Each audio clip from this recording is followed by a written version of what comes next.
All right, we should be good to go. Artem, if you'd like to go ahead and get started, the floor is yours. So, all right. When I'm gonna start talking, you're gonna set the timer, right? Yes, sir. All right. Is everyone ready?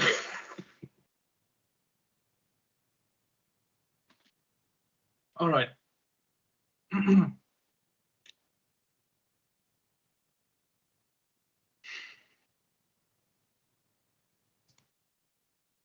Hello, my name is Artem Bratsev, and today I'll be presenting to you my project, where I will discuss the problems of the drug problems in the United States, its background appearance, how it spreads, what are the people experience from the addiction, and what are some of the regulations from the government and medical organizations.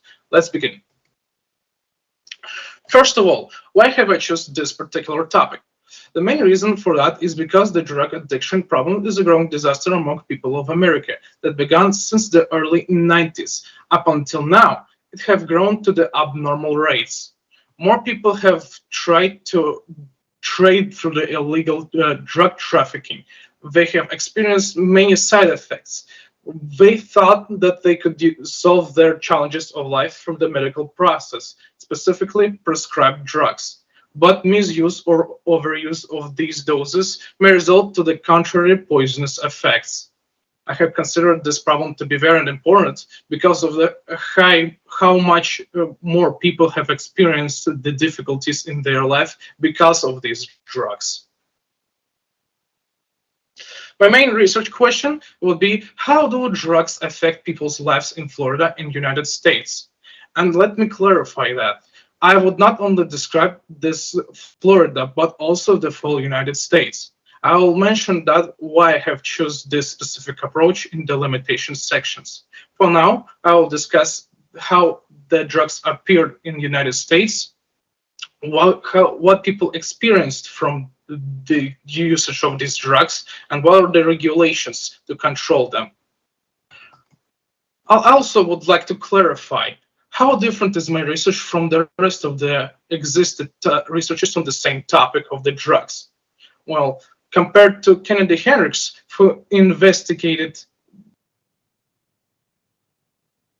the impact of legislative measures on the opioid overdose mortality rates. Brown and others who investigated the effects of the cocaine on the African American culture, and more recent study from Moore who investigated the drug control efficiency in the programs in the Florida. My personal research won't consider the specific type of drugs or any selected group of people.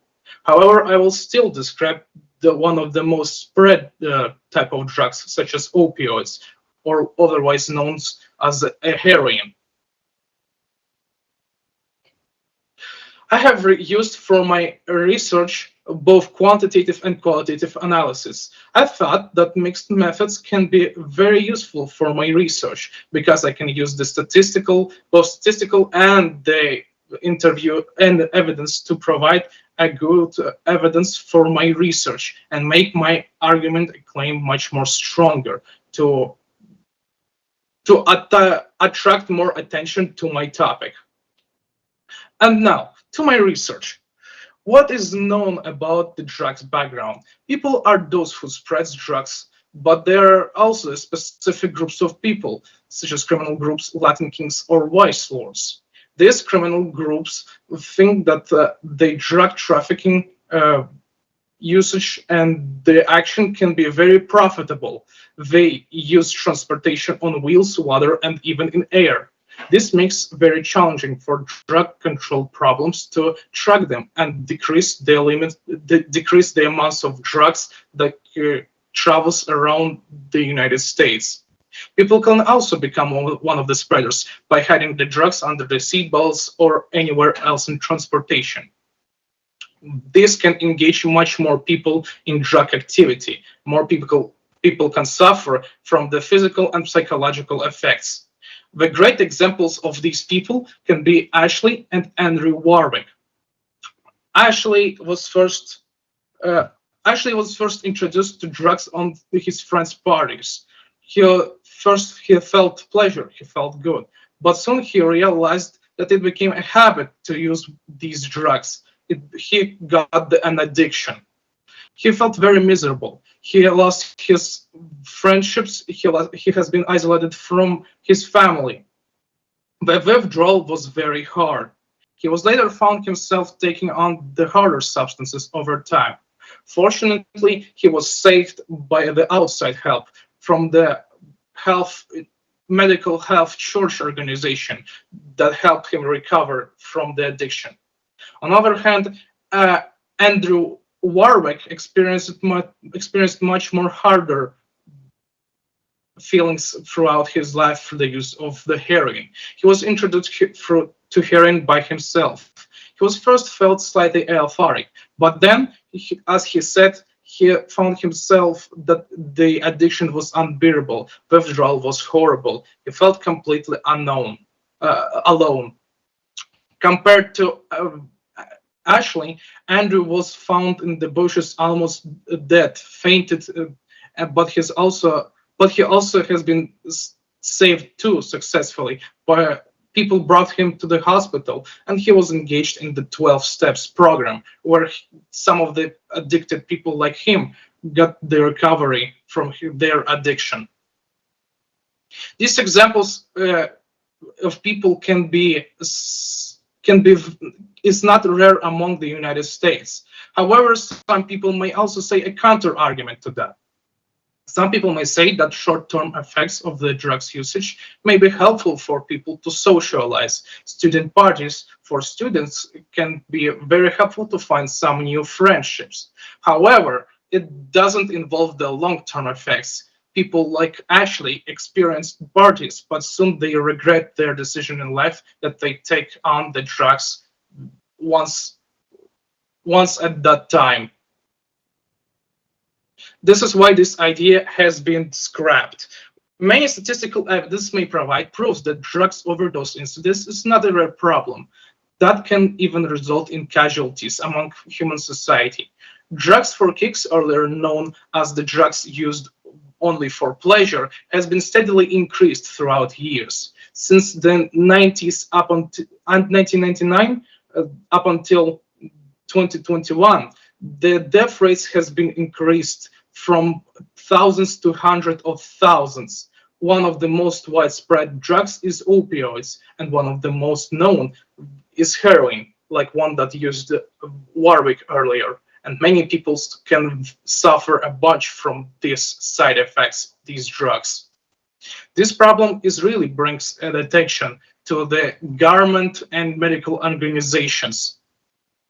A positive thing that they can create a governmental surveys that can ask people what they think about drugs, can analyze how many people addicted, and maybe can give some of the push in the right direction to improve their areas, to have more help to people who are addicted and fewer the people that use the drugs. This can also create a programs such as ONDCPs that controls illegal trading and removes the leftovers of prescribed drugs that could be used later for illegal substance trading. Another program that can be used is PDMPs, which translates as Prescription Drug Monitoring Program. It can also help people recover and find some of the spreading incidents of these drugs addiction, of this drug addiction. Overall, what could I say about the whole situation? Drugs is a very big, widespread problem that affects many people, which can cause them to get addiction and result in lethal consequences. Government and medical organizations, however, can create medical and helpful programs that can help seize the incidence of the drug abuse.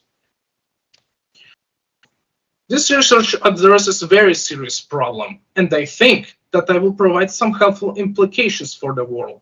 One of the main ones is that my research will raise the awareness of the public. More people will understand after this research how important it is to avoid the addiction and any drugs, illegal drugs at any costs. It also can improve the law enforcement and implications. The more regular checkups and more harsher restrictions on the transportation may decrease and limit the spreading of the drug substances. Furthermore, in my opinion, my research can also give advices to the people, such as those that experience the addiction. They can understand that there's still some people like them experiencing the same horrible feelings that they had, and maybe this research can provide them an examples of programs that can also help them recover from their addiction and horrible experiences. Although there's also drawbacks or specifically limitations of my research. It is very difficult to find a primary resources such as interviews. In-person interviews could have been done. However, due to the safety reasons and instability of some of the people, I haven't decided to do it myself. That is why I have decided to find any information on the internet of the past addicted people. Furthermore, second limitations that I have is that it's a controversial topic. I couldn't find a good amount of information about specific state or type of drug. Most of the information doesn't tell us about specifics. It only tells about statistics of the whole United States and the programs efficiency and how the drugs appeared on the Florida or United States. Also, what could have I done differently in my research? As I said earlier, instead of finding information of the past addicted people, I could have done my personal interview, although due to the safety reasons, I haven't decided to do one. Statistical evidence is also one of the most important things that could have changed. However, due to the statistics that I found on the internet, they seem to have less credibility. They won't have a specific support of medical organizations or educational reasons. That is why I considered only statistics on the whole overdose effects and the popular drugs such as heroin, rather than considering death rates of the Floridians or maybe the popular drugs such as marijuana or other opioids. In the end, this research is very helpful and may help people understand how important this problem is. It may help create better reinforcements against the drug addiction and trading, help addicted people to understand that they are not alone and find the safety within somewhere else. And now it's a field open for your questions. Righty, thank you, Artem. Let me sip some water.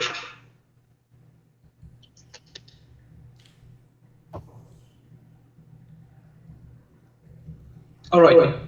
Questions? Okay, so Dr. Krell, if you would like to go first, you can go ahead and ask a question from any of the different groups here. All right.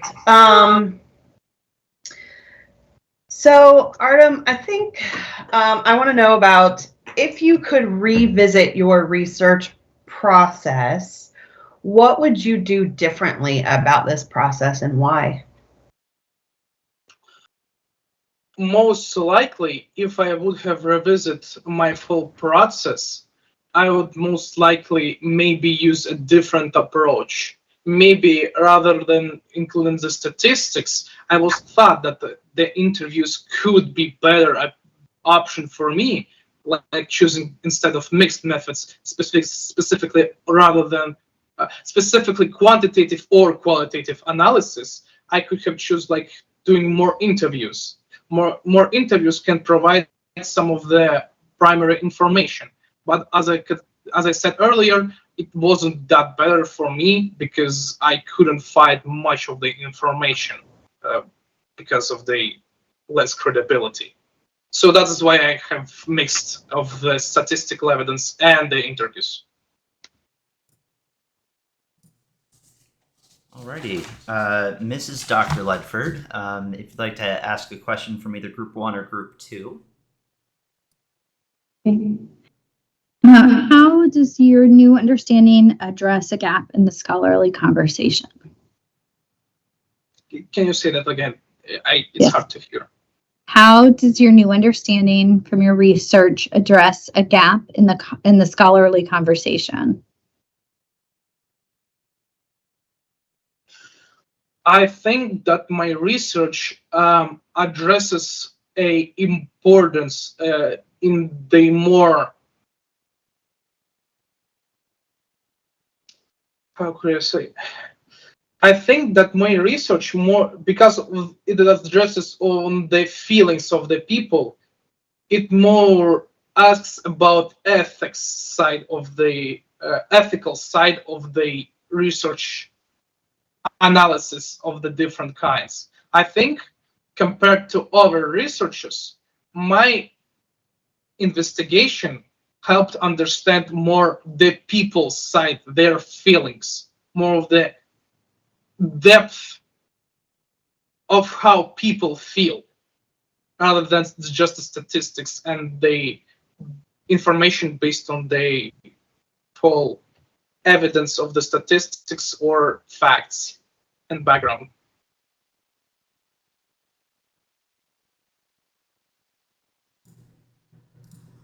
Okay, thank you. So Artem, Yeah. so when you were designing your research methodology, how did the choices that you made for how you were going to do your research impact the research that you wound up doing?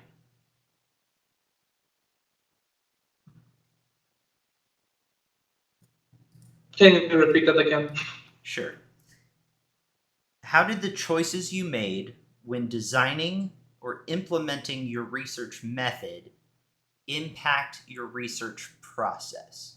So, how did the planning of your research change when you were actually doing your research, your data collection? So if I wouldn't have done the planning, I would most likely describe straightly and information about known incidents rather than doing a deep depth explanation and research with a provided evidence and support and connection of the ideas. I think the connection is one of the most important things, because if if not planning process, most likely my ideas won't be so much connected. It would seem like they're out of place. At least that's what I think. Okay. So, just one last follow up question. What would you say is your central argument for your research? Argument. Yeah, your argument based on the research that you did. People should care about the drug problem much more, have much restricted regulations in order to have much more safety in their lives and safety to communities of the America. Alrighty. Thank you. So I'm going to go ahead and end the recording. I can stop sharing.